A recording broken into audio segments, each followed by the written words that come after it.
السلام عليكم. لا تنسوا الإعجاب بالفيديو والاشتراك في القناة تشجيعا لنا لنستمر بنشر المزيد إن شاء الله. يا أهلا بيكم. النهاردة كده هنتكلم عن أغنية جديدة لسه نازلة للفنانة نوال الكويتية، أغنية وسط جدة. معانا يعني شوية كلام عنها، تحليلات فنية وكلام من النقاد، وكمان كلمات الأغنية نفسها. عايزين نفهم سوا كده إيه المميز في الأغنية دي؟ اللحن، الكلام، الكليب، حتى رد فعل الناس. خلينا نسمع حتة صغيرة منها بتقول: في مكان بوسط جدة ضاع قلبي ما لقيته. الحتة دي لوحدها فيها كلام كتير قوي. فعلا. واللي يعني ملفت قوي هنا هو إزاي قدرت تمزج بين إحساس الحنين للمدينة، لجدة نفسها كأنها مكان للذكريات، وفي نفس الوقت في ألم شخصي، فقدان. وده واضح في كلمات عبد الله الملحم.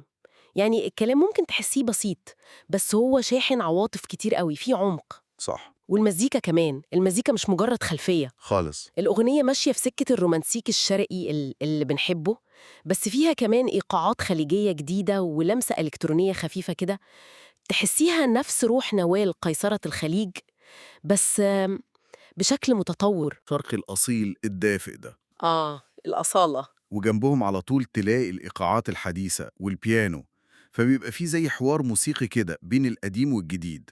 وده شبه جدة نفسها، المدينة اللي قدرت تجمع بين الاتنين. طب وبالنسبة لصوت نوال، أنا حسيت المرة دي إن في نضج مختلف، كأنها بتحكي أكتر ما بتغني. تمام. هي استخدمت طبقات صوتها حلوة قوي، يعني بنسمع صوتها الواطي العميق اللي فيه شجن وحزن هادي كده في المقاطع اللي بتتكلم عن الفقدان، امم وبعدين تلاقي صوتها يعلى ويبقى فيه قوة في الكورال، كأنها بتعلن تعلقها بجدة بالذكريات دي. حتى النفس الطويل في الجمل بيزود إحساس الشوق ده. والكليب كمان ماشي في نفس الاتجاه.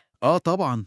الأماكن اللي مصورين فيها دي أي حد من جدة أو راح جدة يعرفها، الكورنيش وقت الغروب، منطقة البلد ببيوتها القديمة الحلوة دي. والأسواق الشعبية كمان. صح. وطريقة التصوير نفسها قريبة كده، بتخليكي تحسي إنك معاها في المكان. وفي لعبة حلوة قوي بالإضاءة والألوان واللبس كمان، يعني مشاهد الذكريات دي تلاقي الإضاءة دافية، ألوانها مايلة للذهبي، لاحظت دي. وهي لابسة حاجات فيها شغل تراثي. ومشاهد تانية زي اللي عند الكورنيش لابسة أزق مودرن أكتر والإضاءة مختلفة.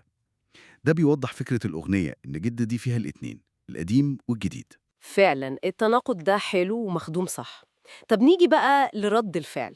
الناس قالت إيه؟ الأرقام بتقول إيه؟ بصي، الأرقام الأولية كانت قوية جدا، يعني يوتيوب عدى 500,000 أول يوم تقريبا. ما شاء الله.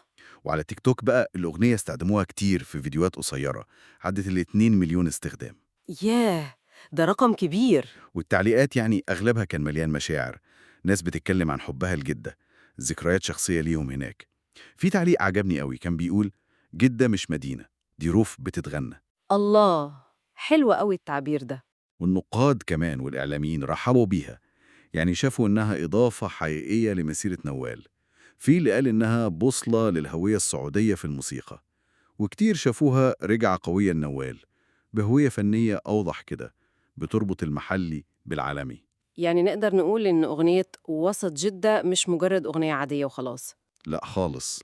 دي أقرب لخريطة عواطف أو صندوق ذكريات مرتبط بجدة، بالظبط كده. بتجسد الحنين للمكان وللناس وللزمن، وكل ده من خلال المزيكا اللي بتجمع بين الشرقي والجديد، والصورة اللي بتكمل الإحساس. ولو بصينا أبعد شوية، ممكن نجاح الأغنية دي يكون بيقول حاجة عن الفن الخليجي دلوقتي. يعني يمكن في توجه إن الفنانين يعبروا أكتر عن هويتهم المحلية، عن أماكنهم، مشاعرهم المرتبطة بيها، بس بشكل فني يقدر يوصل لأبعد. مم. والأغنية دي بتأكد إن نوال يعني لسه عندها كتير تقدمه، فن يقدر يلمس القلب ويربط بين الأصالة والتجديد في نفس الوقت. وده يخلينا نفكر في سؤال أخير كده يمكن نختم بيه. بعيداً عن جدة نفسها، تفتكر أغنية زي دي ممكن يكون ليها تأثير على فنانين تانيين؟ يعني تشجعهم يعبروا عن مدنهم أو بلادهم بنفس الطريقة؟